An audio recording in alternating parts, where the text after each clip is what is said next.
হাদিস শরীফের মাধ্যমে আমি জানতে পারলাম আমার নবী বলেছেন যারা যৌবনকালে আল্লাহর গোলামি করতে পছন্দ করে আমার নবীজি জানিয়ে দিয়েছেন কোনো বিপদ তোমাকে টাচ করতে পারবে না, আল্লাহর আরশের ছায়ার নিচে তোমার জায়গা হবে। এখন বলে হুজুর আসমান যাবে কই? কোরআন শরীফের 30 পারা সূরা ইনফিতরের মধ্যে আল্লাহ বলেছেন ইদাস সামাউ ফাতারাত ওয়া ইদাল কাওয়াকিবু ইনতাসারাত ওয়া ইদাল বিহারু ফুজ্জিরাত। আকাশ বন্ধ ভেঙে চলে যাবে, তারকাগুলো বিক্ষিপ্ত হয়ে জোরে জোরে পড়বে, সমুদ্র উদ্বেলিত হয়ে যাবে। ও বন্ধু, সেই দিনটা হলো কিয়ামতের দিন। ওই দিন কোনো কিছুই থাকবে না। গর্ভধারিণী তার সন্তান প্রসবের আগে বন্ধু সন্তান ঝরে যাবে, বলতে পারবে না। একজন স্তন্যদায়ী বন্ধু তার সন্তানকে কি করবে? প্রসব করে ফেলবে, ছড়ে ফেলবে, কিন্তু পাওয়ার আশা করবে না। এত ভয়ঙ্কর হবে।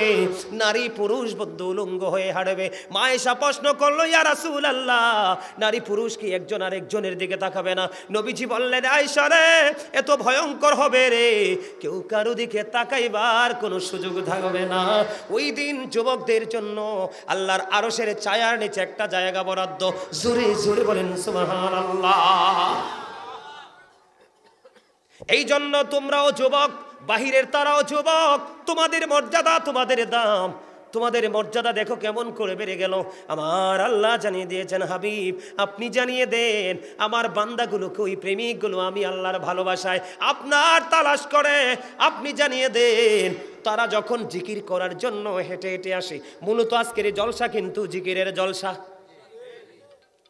আল্লাহ রাসূল বলেছেন, বন্ধু কেউ যখন জিকির করার জন্য আল্লাহর দিকে হেঁটে হেঁটে যায় রে, আমার নবীজি জানিয়ে দিয়েছে আল্লাহ তার দিকে দৌড়ে আসে।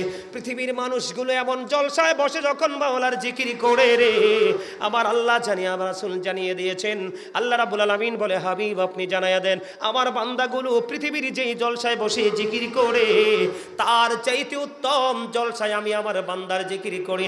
এখন যদি আপনাকে কোনো মানুষ প্রশ্ন করে, এই জায়গা থেকে বের হয়ে যাওয়ার পরে কেউ যদি আপনাকে প্রশ্ন করে, আমি আমার যুবক ভাইদেরকে বলবো, তোমাদেরকে কেউ যদি প্রশ্ন করে তোমরা এতক্ষণ পর্যন্ত মাহফিলে ছিলা, তোমরা কি বলতে পারবা আল্লাহ রাব্বুল আলামিন এতক্ষণ কি করেছে? তোমরা কনফিডেন্সলি বলে দিতে পারবে, কোরআন এবং হাদিস অনুযায়ী তোমরা বলতে পারবে আমার আল্লাহ এতক্ষণ আমার জিকির করেছে। সাথে প্রেম করলেই আপনি আপনার মধ্যে রাসূলের আদর্শটা চলে আসবে। আর রাসূলের আদর্শটাকে আপনার মধ্যে আনা মানে কি আল্লাহ রাব্বুল আলামিনকে আপনি পেয়ে গেছেন। কথা কন না কেন? বুঝতে পারছেন? এই 12 রাকাত নামাজ কোনদিন ছাড়বেন? তাহাজ্জুদের নামাজ ছাড়বেন? ছাড়বেন? আপনারা তো এখন যে অবস্থা হয়েছে কোনো কিছু নবীজির মহব্বতের লগে মিলে না। রাইতের 12টার আগে তো খানার টাইম হয় না, 2টার আগে ঘুমের টাইম হয় না। এই কারণে ঘরে ঘরে দেখেন অসুস্থ। ফজর তো নাই। নবীজি একদিন মা ফাতেমার ঘরের দরজায় যায় হাজির, বাবা আপনি চলে এসেছেন। মা ফজরের নামাজের পরে ঘুমায়েন না, আর বিছানায় পিঠটা লাগায়েন না। বাবা গো, কেন গো? এবার আমার নবীজি একটা ডাক দিয়ে বন্ধ করে দিলেন এই কারণে, কারণ সুবহে সাদিক থেকে সূর্যোদয় পর্যন্ত আল্লাহ রাব্বুল আলামিন আল্লাহর বান্দার জন্য রিজিক বরাদ্দ দেয়। দেখবেন এই দেশের মানুষের অভাব ছাড়ে না, ছাড়বো কেমনে? নবীজি কি কইছে সেটার খবরই তো নাই। এখন আপনার আমার মাঝে অসুস্থতা আছে না নাই? আরো জোরে বলেন। নবীজির মহব্বতের কথা এই কারণে আমি বলতেছি বন্ধু, এই অসুস্থতাকে সুস্থ করার জায়গায় আমি পড়ে যাব, তার আগে আমি আপনাদেরকে আরেকটা মজার খবর শোনাবো। এখন নবীর প্রেমে দুরূদ পড়লে অনেকেই বেদাত বলে, আছে না নাই? বেদাত বলে, দুরূদ পড়ে না, দুরূদ সালাম দেয় না, আছে না নাই? পড়ে গেছেন এরকম?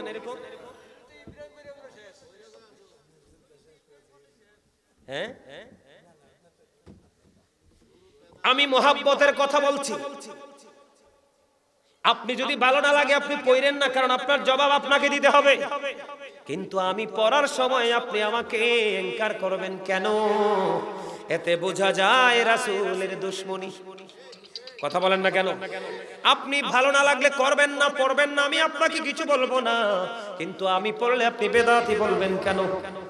আপনি কি আমাকে বেদাতি না বলে আপনি কি রাসূল প্রেমিক বলতে পারলেন না? মানুষ যখন আপনি খারাপ বলেন ভালো বলেন, খারাপ বলেন ভালো বলেন, মানুষ যেটাই করে বন্ধু প্রেমে পড়েই করে। কথা কয় না? চুরি বন্ধু কোরআন হাদিসের দৃষ্টিতে, ভালো মানুষের দৃষ্টিতে চুরি বন্ধু হারাম, কিন্তু যিনি চুরি করে উনি চুরির প্রেমে পড়েই করে। কথা কয় না? ভালো লাগে না তার কাছে চুরি করতে? আমি এক্সাম্পলটা এই জন্য দিলাম বন্ধু, নেগেটিভ এন্ড পজিটিভ আইডেন্টিফাই করার দায়িত্ব আপনাদের। হাদিস শরীফের দিকে নজর দিয়ে চাইয়া দেখলাম নবীর প্রেম আমি আপনাদেরকে বুঝাচ্ছি।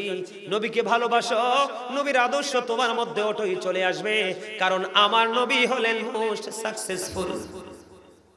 জোরে জোরে সুবহানাল্লাহ। জুমার দিনে কেউ যদি প্রাণের নবীকে ভালোবাসিয়া মাত্র 80 বার যদি দরুদ পড়তে পারো, হাদিস শরীফের মধ্যে এসেছে আপনার আমার প্রাণের নবী বলে দিয়েছেন তোমার 80 বছরের সগীরা গুনাহ আমার আল্লাহ মাফ করে দেয়। কেউ বেদাতি বললে কি আপনি দরুদ পড়া বন্ধ করবেন? বন্ধু নবীর প্রেম এত মধুরে। আরেকটা হাদিস কানে এসেছে বন্ধু দাইলামি শরীফের মধ্যে। হাদিসের রাবী হলেন হযরতে আনাস রাদিয়াল্লাহু তাআলা আনহু। আপনার আমার প্রাণের নবী তিনি জানিয়ে দিয়েছেন, ও যুবক বন্ধু হৃদয় খোলে তোমরা শোনো, আমার নবীজি বলে দিয়েছে কেউ যদি প্রতিদিন নবীজিকে ভালোবাসিয়া, কেউ যদি প্রতিদিন নবীজিকে ভালোবাসিয়া প্রতিদিন 1000 বার যদি দরুদ পড়তে পারে রে, সে জান্নাত না দেখা পর্যন্ত তার মরণ হবে না। শুধু এখানেই ক্ষান্ত নয়, একাধিক গ্রন্থে একটা হাদিস আমি এসেছে আপনাদেরকে একটু আগে বলেছিলাম। নবীজিকে প্রশ্ন করার পরে নবীজি উত্তর দিয়েছিলেন কিয়ামতের দিনের জন্য কি প্রস্তুতি নিয়েছো? নবীজি যখন প্রশ্ন করলেন, প্রশ্নকারী উত্তর দিয়েছেন ইয়া রাসূলুল্লাহ আমি আল্লাহ আর হাবিবকে ভালোবাসি। নবীজি বললেন তুমি যাকে ভালোবাসো তার সাথেই তুমি থাকবা। বন্ধু শুধু তাই নয়, নবীজি জানিয়ে দিয়েছি পৃথিবীর বুকে তোমরা যত বেশি নবীকে ভালোবাসিয়া নবীর প্রেমের দরুদ পড়বা, নবীজি জানিয়ে দিয়েছে কাল হাসরের দিন তুমি তত বেশি আমার নবী মদিনার কামলে ওয়ালার কাছাকাছি থাকবা। প্রেম থাকলে দুরূদ পড়া হয়, প্রেম না থাকলে দুরূদ পড়া। প্রেম থাকলে নফল ইবাদত করা হয়, নাইলে করা হয়। আরে ভাই ফরজ নিয়ে তো ঘাটতেরামি করে এখন। ফরজ ফরজ এখন ফরজও পড়তে চায় না। আর যাও যারা পড়ে তারা একেবারে ডিজিটাল। জুম্মার দিনে বিশেষ করে যারা খতিব তারা দেখে আসবে সবার পরে সালামটা ফিরাইতে দেরি, মনে হয় যে যুদ্ধ শুরু হয়ে গেছে মসজিদের গেটে, কার আগে কে যাবে, ঠিক কিনা বলেন? এই জন্য আপনাদেরকে বলি যাদের জুম্মার দিনটাকে আপন করে পাওয়ার এটা শ্রেষ্ঠ দিন।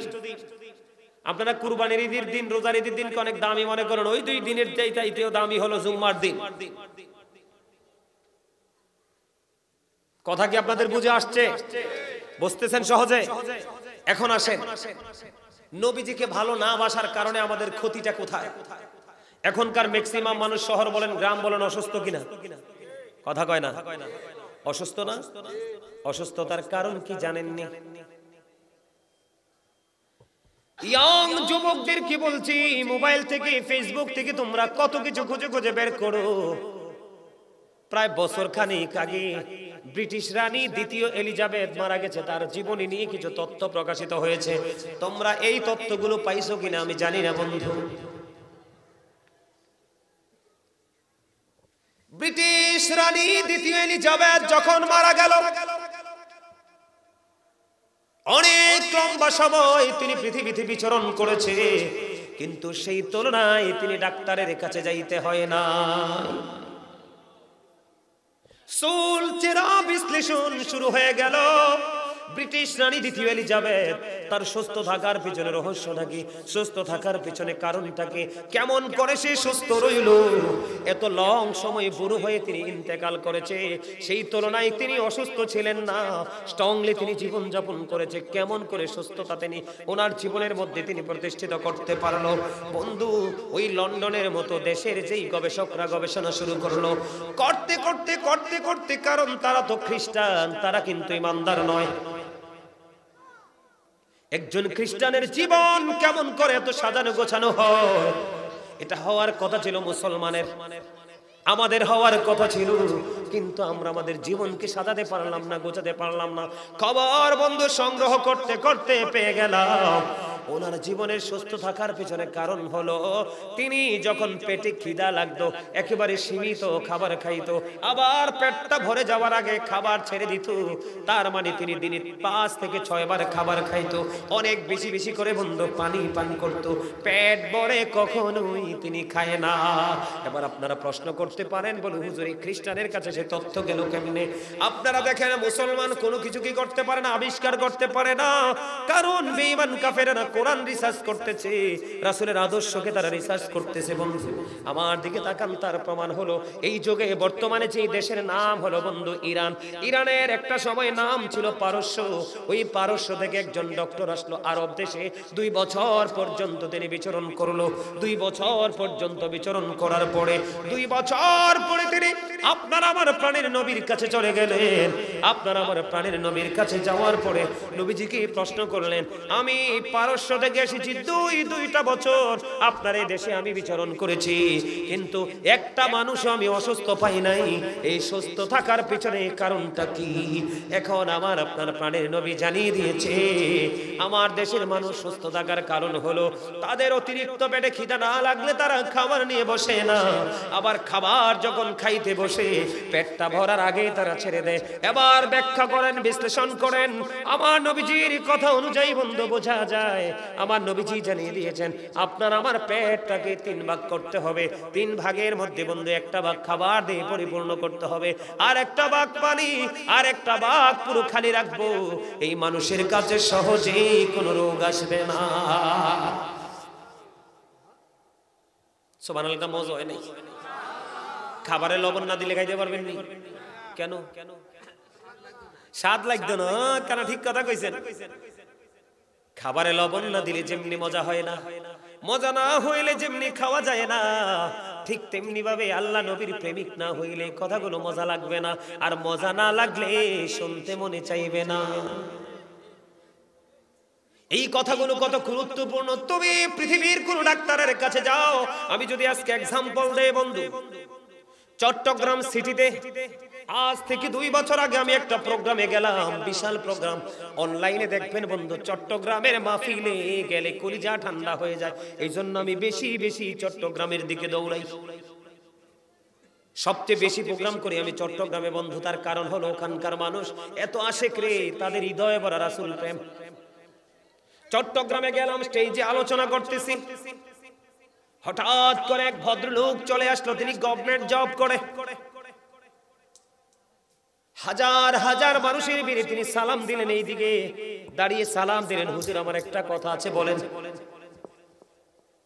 কয় হুজুর, আমার মুখের মধ্যে যুবক ভাইদেরকে বলছি, আপনাদেরকে বলছি, এই গোয়ালের আমার মা বোনদেরকে বলছি গো, দাঁতের ডাক্তারের কাছে গিয়েছিলাম আমি, আমার একটা দাঁত অনেক ছোট থাকতেই বন্ধু আস্তে আস্তে করে মানে ভাঙতে ভাঙতে খিলাইল করছিলাম, ছোট থাকতে যেটা ঢুকতে বের করতাম, ইনফেকশন হয়ে বন্ধু ভেঙে গেছে। দাঁতের ডাক্তারের কাছে গেলে দেখা যায় সিরিয়াল।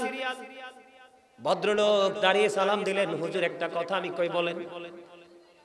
হুজুর আমি অফিস যখন শেষ করে বাসায় ঢুকলাম, আমি ফ্রেশ হব, খাওয়া দাওয়া করব, এমন সময় হঠাৎ করে আপনার আওয়াজটা আমি শুনতে পাইলাম। আমি কোনো কিছু করিনি, জলদি চলে এসেছি আপনার এই মাহফিলে। আমি বললাম কেন? কই হুজুর আমার মুখের মধ্যে দুর্গন্ধ, দাঁতে ব্যথা, আমি কত ডাক্তার দেখিয়েছি হুজুর ভালো হয় না, এক পর্যায়ে আমি হাল ছেড়ে দিয়েছি, কি করব এখন? এবার আমি অনলাইনে ঢুকলাম, ঢোকার পরে হঠাৎ করে আপনার ওয়াজটা আমার সামনে আসলো, দেখে ভালো লাগলো, আমি ওয়াজটা শুনতে শুরু করলাম। এবার ওয়াজটা শোনার পরে ঢুইকা দেখলাম আপনি পুরো ওয়াজটা করেছেন মেসওয়াকের ফজিলত নিয়ে। আল্লাহি, আল্লাহর কসম করে বলছি রে, এত মানুষ, বিশাল বড় প্যান্ডেল বন্ধু, হাজার হাজার মানুষ, তাও চট্টগ্রাম সিটির মধ্যে বন্ধু।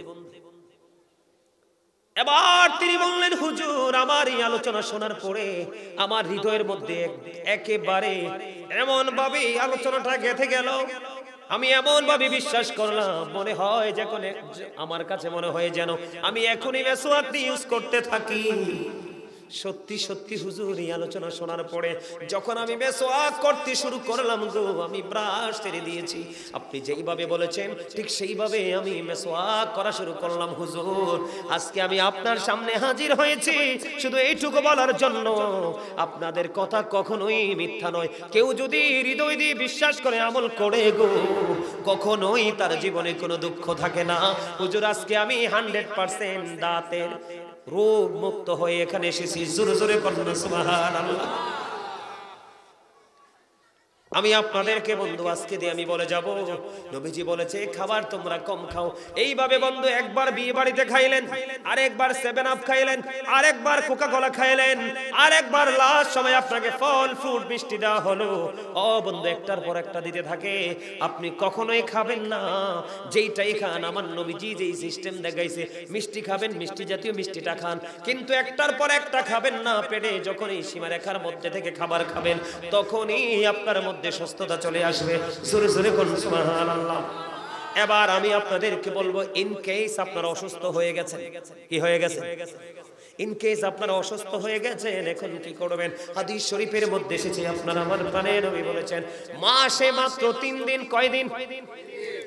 1 মাস 30 দিনের মধ্যে মাত্র 3 দিন তুমি খালি পেটে ওই এখনকার যে কৃত্রিম মধু বিক্রি হয় এগুলো নয়, ওই যে মৌচাক থেকে যে মধুটা আপনি আনেন, ওই মধুটা যদি বন্ধু 2 থেকে 3 ফোঁটা যদি কেউ মাসে 30 দিনের মধ্যে 3 দিন সকালবেলা খালি পেটে যদি বন্ধু কেউ খাইতে পারে, আমার নবী বলেছে উম্মত কখনোই তোমাদেরকে বড় কোনো রোগ আক্রমণ করবে না। জোরে জোরে কন্যা সুবহানাল্লাহ। আজকে আমি আপনাদেরকে বলি বন্ধু, এগুলো আমার বানানো কথা নয়, হাদিস শরীফ থেকে কালেক্ট করা। আমি আজকে যুবক ভাই তোমাদেরকে বলছি, মুরব্বিরার সময় শেষ হয়ে গেছে, গরুর গোশত বেশি বেশি খাইও না। নবীজি আজ থেকে 1500 বছর আগেই বলে গেছে, গরুর গোশত পশুর গোশত তুমি কম খাও, বেশি বেশি করে দুধ পান করো, কারণ গোশতের মধ্যে আছে রোগ আর দুধের মধ্যে আছে রোগের শেফা। কারণ রোগ সৃষ্টি হয় সবুজ শ্যামল ঘাস থেকে।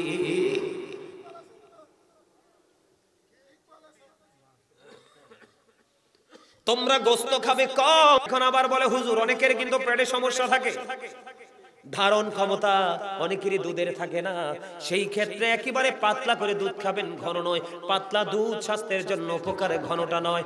বন্ধুরে আমার, আমি আপনাদেরকে বলে দিতে চাই বন্ধু, আপনারা আমার প্রাণের নবী কিছু মজার জিনিস শিখিয়ে দিয়েছে, এইগুলো আপনি খেতে পারবেন না। আল্লাহর হাবিব বলেছে তোমরা জৈতুনের তেল খাও, বেশি বেশি করে তোমরা খেজুর খাও, বেশি বেশি করে তোমরা জমজমের পানি খাও, সকালবেলা খালি পেটে তোমরা মধু খাও। আর বন্ধু রাতের বেলা, আমি বলছি রাতের বেলা ঘুমানোর সময় তোমরা কালি জিরা খাও। বড় সুখ কখনোই তোমাকে টাচ করতে পারবে না, তোমার শরীরে কখনো রোগ বিমার আসবে না।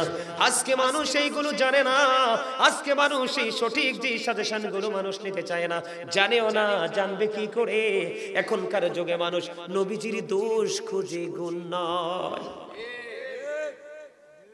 যাকে আল্লাহ রাব্বুল আলামিন বলেছেন ওয়া ইন্নাকা লাআলা খুলুকিন আযীম, আপনার আমার নবী উত্তম চরিত্রের অধিকারী, ওই নবীর দোষ খুঁজে আপনার আমার মতো সলিমউদ্দিনের ফলা কলিমউদ্দিন কিছুই পাবো না। ওমা, আপনার আমার মতো মানুষ নবীজির দোষ ধরার ক্ষমতা আছে? কথা বলেন না কেন? এখনকার অবাক লাগে, অনলাইনে দেখি আমার নবীর দোষ খুঁজে তারা।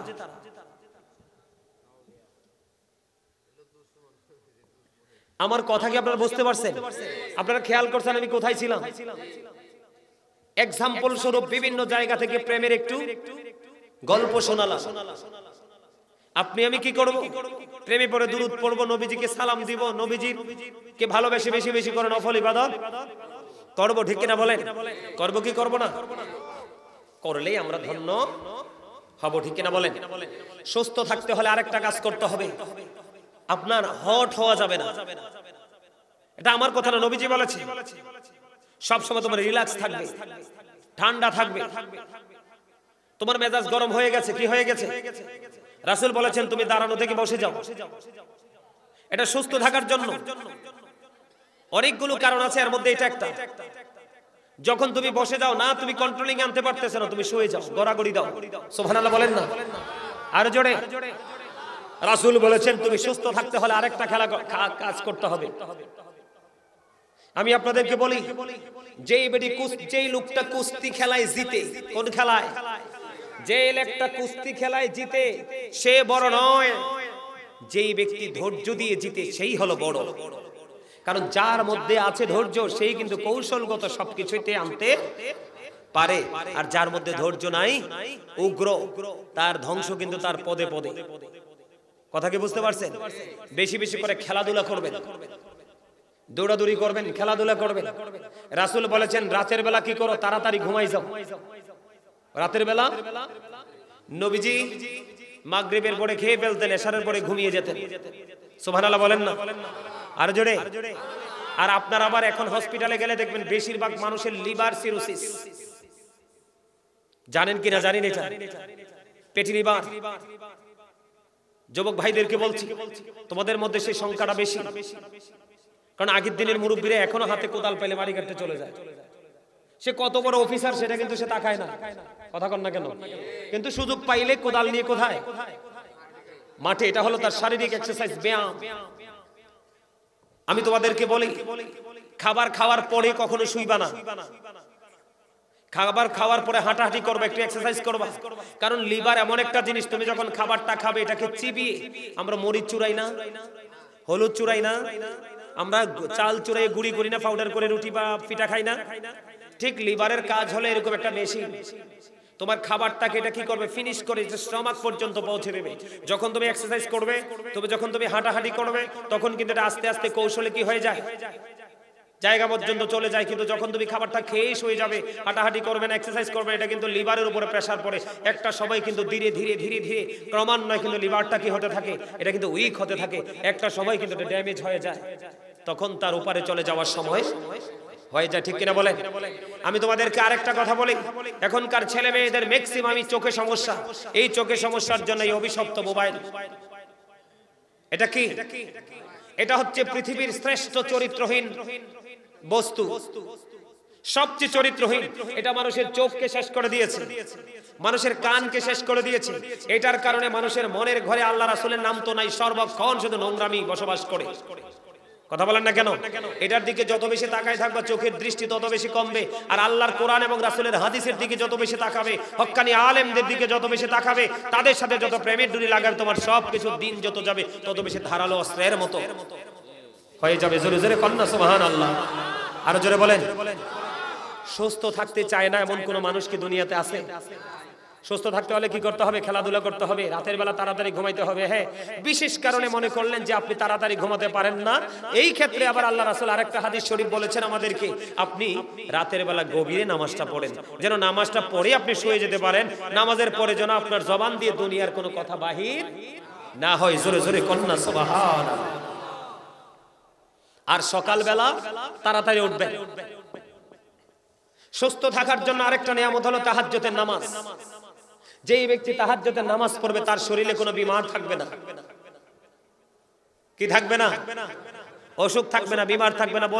একটু আগে বলছি যে খেয়াল করেন নাই যে ডাক দিলেই মুষ্টিময় অল্প কিছু মুসল্লি দাঁড়াবে, তাদেরকে অর্ডার করা হবে তোমরা বিনা হিসাবে জান্নাতে চলে যাও। সুবহানাল্লাহ বলেন না। রাতের বেলা তাড়াতাড়ি ঘুমানো, সকালবেলা তাড়াতাড়ি ওঠা, এটা হলো স্বাস্থ্যের সুস্থতার জন্য অনেক বড় একটা ভূমিকা রাখে। খেলাধুলা করবেন, যে খাবারগুলোর কথা বললাম এগুলো খাবেন। এগুলো খাবার না খাইতে পারলে ওই যে বললাম পেটটাকে 3 ভাগে ভাগ করবেন। বিশেষ করে দুধ বেশি বেশি খাওয়ার চেষ্টা করবেন। সব প্রাণীর গোশত কম খাবেন। আমি কিন্তু কোনো গোশত খাই না, কোনো গোশত খাই না। মাছ বলেন, গোশত বলেন, গরু, খাসি, এগুলো কিচ্ছু খাই না। আমি 12 মাস শাকসবজি খাই। বিশ্বাস করবেন আপনারা? বিশ্বাস করেন আপনারা? বিশ্বাস হয়েছে? আপনি যদি বলেন মাছ কেমন স্বাদ, আমি বলতে পারবো না। আপনি যদি বলেন হুজুর গরুর গোশত কেমন মজা, আমি বলতে পারবো না। আপনি যদি বলেন যে খাসির গোশত কেমন মজা, আমি বলতে পারবো না। যদি বলেন হাঁসের গোশত কেমন মজা, আমি বলতে পারবো না। যদি বলেন আমাদের জাতীয় মাছ ইলিশ মাছ কেমন মজা, সেটা বলতে পারবো না। আমার জীবন আমি ছোট থাকতে খাইছি কিনা জানি না, কিন্তু বুঝের পরে আমি এই গোশত জীবনে খাই নাই। আমি কোনো মানুষের বাড়িতে খাবার খাই না, কোনো রেস্টুরেন্টে খাবার খাই না। আমি হজে গেছি, খাবার নিয়ে গেছি বাংলাদেশ থেকে, রমজান মাসে গেছিলাম। ওখানে আমার দেশের খাবার, ওখানে শুধু খেজুর আর জমজমের পানি খাইছি। এই যে মাহফিলে যাই এক এক দিন এক এক জেলা, আমি কোনো জায়গায় কারো বাড়িতে কিছু খাই না। গরম পানি, ঠান্ডা পানি, শুকনা খাবার সব সময় আমি আমার সাথে রাখি। কেন জানেন? কারণ বর্তমানে নারীরাও পবিত্র, পুরুষরাও পবিত্র ম্যাক্সিমাম। ওমা কথা বুঝেন না আপনারা? বেড়ায় চুরি, ডাহাতি, সিটারি, বাটপারি, সুদ, ঘুষ সব। আর বউ তো বাথরুমে গেলে যে কিভাবে পবিত্র হতে হবে এটা জানেই না। কথা কন না কেন? আর বিশেষ করে বিয়ের দিন, মাহফিলের দিন সমাজের মধ্যে দেখবেন কিছু দায়ুস মহিলা থাকে। আপনাদের কাছে খারাপ লাগতে পারে কথাটা, বাস্তবতা। দেখবেন কারো বাড়িতে বিয়ে হইলে, মুসলমানি হইলে, কোনো অনুষ্ঠান হইলে, আমাদের ধর্মীয় কোনো অনুষ্ঠান হলে দেখবেন যাদেরকে বলা হয় আজাইরা মহিলা,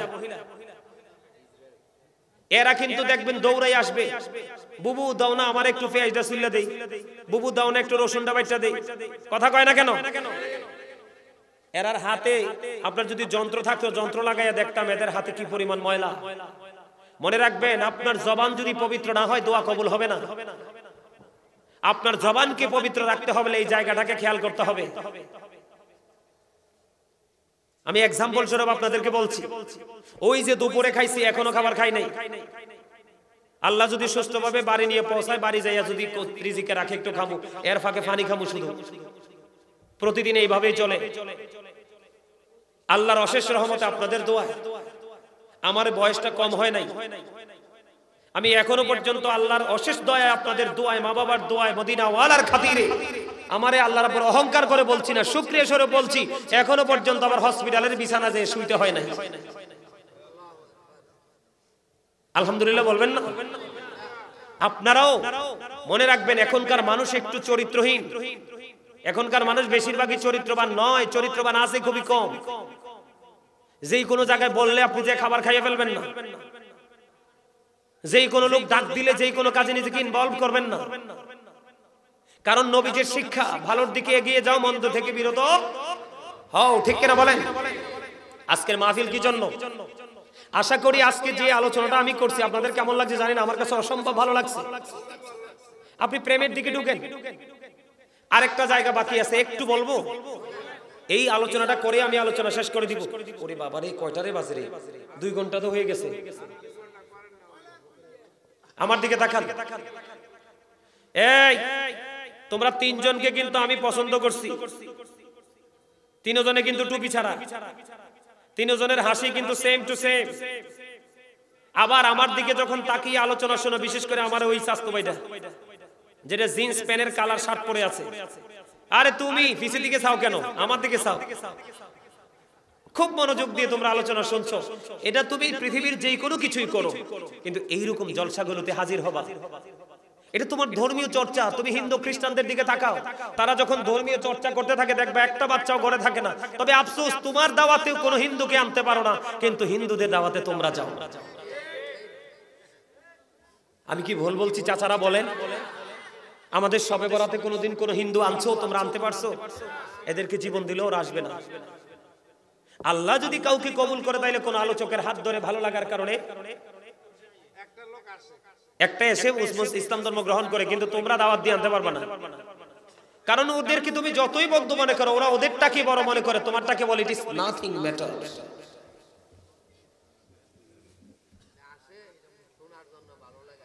এবার শোনেন, আমি আপনাদেরকে একটা মজার হাদিস শোনাবো, খুবই মজার। আপনাদের কাছে কেমন মজা লাগবে আমি জানি না।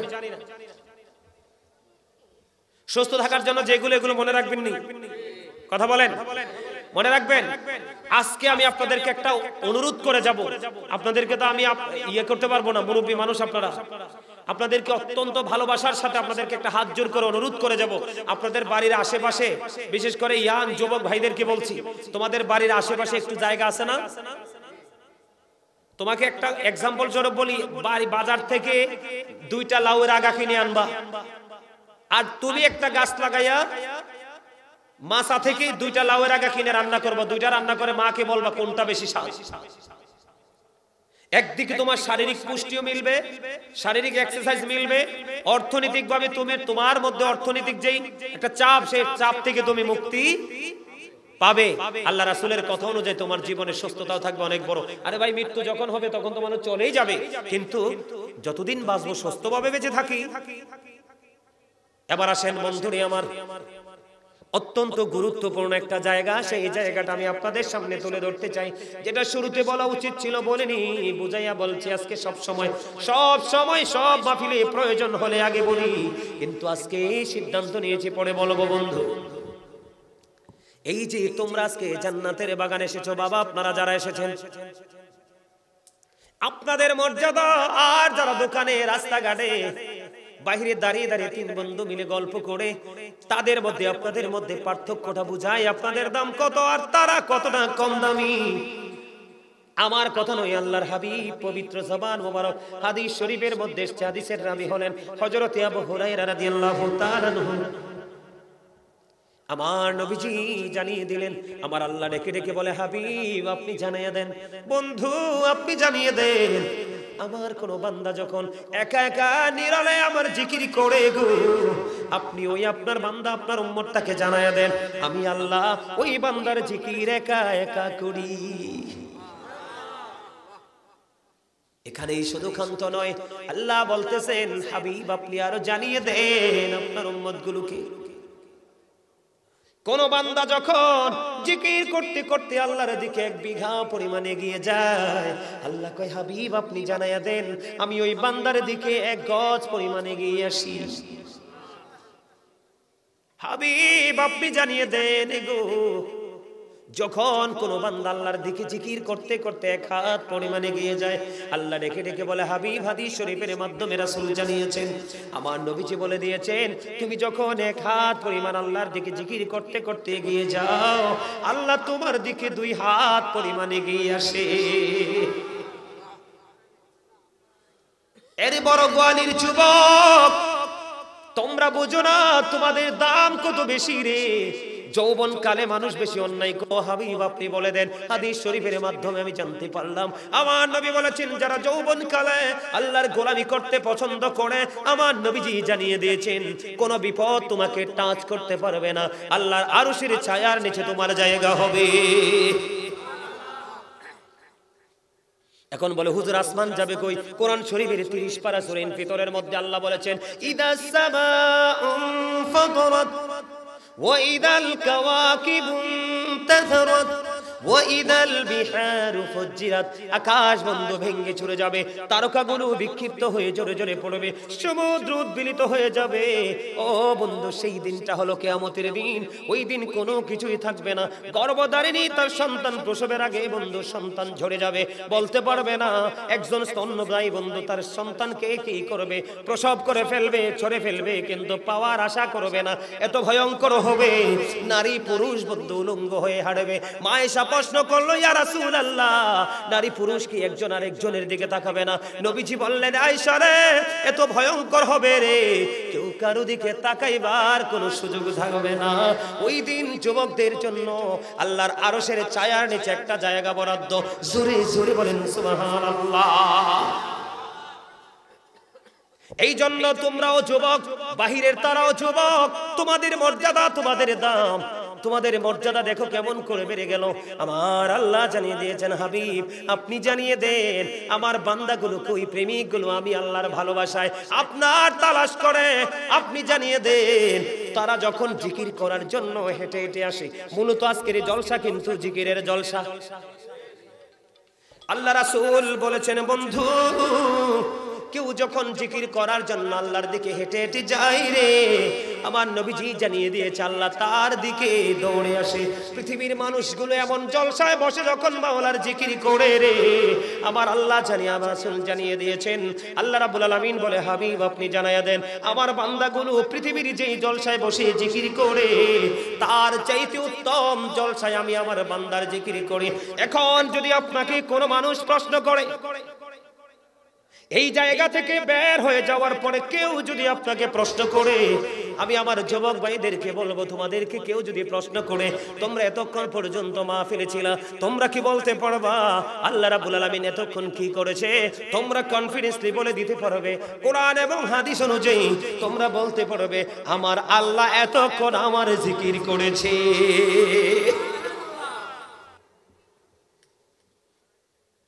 খবর কি ভালো লাগছে না? এখন প্রশ্ন হলো বন্ধু, জিকির কাকে বলে? সুবহানাল্লাহ বল আল্লাহর জিকির, আলহামদুলিল্লাহ বল আল্লাহর জিকির। একটা কথা বলে রাখি, আপনার দেহের খোরাক বন্ধু, চা বলেন, বিস্কিট বলেন, কফি বলেন, দুধ বলেন, 7 আপ বলেন, গোশত বলেন, কুরমা বলেন, পোলাও বলেন, সাদা ভাত বলেন, রুটি বলেন, পাউরুটি বলেন, সবগুলো হলো আপনার দেহের খাবার, বিভিন্ন রকমের খাবার, ঠিক কিনা? কত প্রেমের খবর দেখেন বন্ধু। আর আপনার রুহের খাবার হলো সুবহানাল্লাহ এক ধরনের খাবার, আলহামদুলিল্লাহ এক ধরনের খাবার, আল্লাহু আকবার এক ধরনের খাবার, লা ইলাহা ইল্লাল্লাহ বড় এক ধরনের খাবার। কারণ হাদিস শরীফের মধ্যে এসেছে বন্ধু, জিকির হলো জান্নাতের মেহমানদের রুহের খোরাক। আপনারা যারাই জান্নাতের বাগানে, কেউ টুপি পরে আসছেন, কেউ টুপি ছাড়া আসছেন, কেউ পাঞ্জাবি পরে আসছেন, কেউ লুঙ্গি পরে আসছেন, আল্লাহর সেই দিকে তাকানোর সময় নাই। তবে আপনার সওয়াব, এক একটা আমলের এক একটা সওয়াব কম হবে, 19-20 হবে, কিন্তু সমষ্টিগত যদি ভাবে বলি, আপনারা সবাই আজকে জান্নাতের মেহমান। সুবহানাল্লাহ বলা জিকির, আলহামদুলিল্লাহ বলা জিকির, আল্লাহু আকবার বলা জিকির, লা ইলাহা ইল্লাল্লাহ বলা জিকির। কাউকে ভালো কাজের দিকে ডাকা জিকির, কাউকে মন্দ কাজ থেকে বিরত রাখা জিকির, নামাজও জিকির, হজও জিকির, জোরে জোরে সুবহানাল্লাহ। বন্ধুরে আমার, এখন শীতের দিন, মনে রাখবেন, বিশেষ করে যুবক, আমি আমার মা বোনদেরকে বলছি রে, এখন মূলত বন্ধু শীতের দিন। হযরতে আবু যর রাদিয়াল্লাহু তাআলা আনহু থেকে হাদিস খানা বর্ণিত, আমার নবীজি শীতের দিনে বের হলো। বের হওয়ার পরে চাইয়া দেখলেন বন্ধু, শীতের দিনে গাছের পাতাগুলো ঝরে ঝরে পড়ছে। এবার আমার নবীজি গাছের ডাল ধরলেন, একটা ডাক দিলেন, রে আবু যর।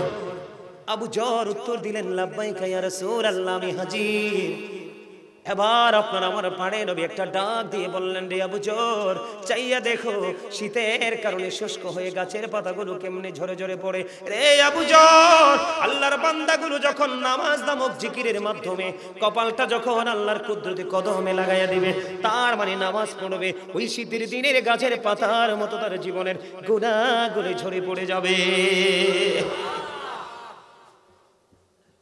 তাহলে এখানে বসার লাভ হইল না লস হইল? অনেক বেশি লাভ না? অনেক বেশি লাভ, যে লাভের কোনো শেষ, ঠিক কিনা বলেন? আমি আপনাদেরকে মূলত বুঝাইতে চাইছি নবীজির প্রেমটা কি। আপনি নবীজিকে ভালোবাসলে প্রত্যেকটা স্টেপ, যেমন ধরেন, আমার দিকে তাকান, এই কথা বলা যাবে না, যেমন ধরেন নবীজিকে ভালোবাসলে আপনার জীবনের পরিবর্তনটা কেমন আসবে বলবো? যুবক ভাইরা রাগ হইবানি আগে কও। যুবক যারা, আমি ওয়াজটা করার পরে কি রাগ হইবা কিনা গো? আমার তো মনের থেকে কোনো কথা বলার সুযোগ নাই, কথা বলবো সবকা আল্লাহ রাসূলের। নবীজিকে ভালোবাসি না বিধায় আমাদের মধ্যে একটা দোষ, ম্যাক্সিমাম যুবকরা জিন্স প্যান্ট পরে না, কথা কয় না, পরে কিনা? জানেননি এই জিন্স প্যান্টটা যে আমার ইমানদার পুরুষের জন্য অবৈধ? এটা আমার কথা না, কোরআনের কথা। লিবাসুত তাকওয়া যালিকা খায়র, আল্লাহর কাছে সবচেয়ে পছন্দের পোশাক হলো তাকওয়ার পোশাক। তোমরা শোনো, পোশাকটা উপর দিয়ে থাকবে নাভি বরাবর অথবা উপরে, নিচে দিয়ে থাকবে টাকনুর। এই কন্ডিশনে পোশাক পরা ফরজ, লুঙ্গি হোক, পেন হোক, পায়জামা হোক, ট্রাউজার হোক, যেটাই হোক। বুখারী শরীফের মধ্যে আসছে হাদিসটা, যে অহংকার করে করে, প্রাউড ফিল করে করে টাকনুর নিচে ঝুলিয়ে ঝুলিয়ে যেই কোনো পোশাক পরবে, তার ঠিকানা জাহান্নাম। এবং নামাজ পর্যন্ত, আল্লাহ পর্যন্ত পৌঁছাবে না তোমার জীবনে নামাজ। কারণ আল্লাহ বলেছে তুমি নাভি বরাবর রাখো, নিচে দিয়ে টাকনুর উপরে রাখো। এটা তোমার এই কন্ডিশনে পোশাক পরা তোমার জন্য ফরজ। ইচ্ছে করে ফরজ তরক করলে উপায় থাকেনি, কথা বলেন। এই যে একটা সমস্যা আছে না নাই? আমি কত দেখছি ছেলেরা রুকুতে গেছে, পিছনের কাতার থেকে তার লজ্জাস্থান দেখা যায়। আল্লাহ কয়, আমি মানুষকে সুন্দর করে বানাইছি, বানানোর পরে তোমাদেরকে 3 ক্যাটাগরির পোশাক দিছি। লজ্জাস্থান ঢাকার পোশাক, সাজের পোশাক, তাকওয়ার পোশাক। এর মধ্যে তাকওয়ার পোশাকটা আল্লাহর কাছে বেশি পছন্দের। তোমরা যদি এই পৃথিবীতে আল্লাহর হুকুম অনুযায়ী পোশাক পরে যেতে পারো, কাল হাসরের দিন তোমাকে জান্নাতের উত্তম পোশাক তোমার সামনে তুলে ধরা হবে। রাসূল বলেছে, তোমাকে বলা হবে তোমার কোনটা ভালো লাগে, যেটা তোমার ভালো লাগে তুমি সেটাই নিতে পারবে। তাহলে এই যে দোষটা, আমার সময় নাই, আমি আর আলোচনা করবো না, অনেক লম্বা সময় হয়ে গেছে। আপনার যদি আরেকটু আলোচনা করতে পারতাম বুঝতে পারতেন। আমাদের সমাজের মধ্যে একজনকে দাওয়াত দিলে আরেকজন যায়নি, কথা কয় না, একজনকে দাওয়াত দিলে তিনজন যায়নি। আপনাদের এই বড় গোয়ালিতে কখনো এরকম গল্প শুনছেন দাওয়াতই রয়েছে কিন্তু খাবার শেষ না? আরেকটাই কয় না বলে হইছে না? কথা বলেন হইছে কিনা? হয়তো বেশি হয় না, দুই একটা হইলেও হইছে। হইছে না এটা কেউ বললে বিশ্বাস করবো না, কারণ আপনার বয়স কত? চাচা আপনার বয়স কত? 60-62।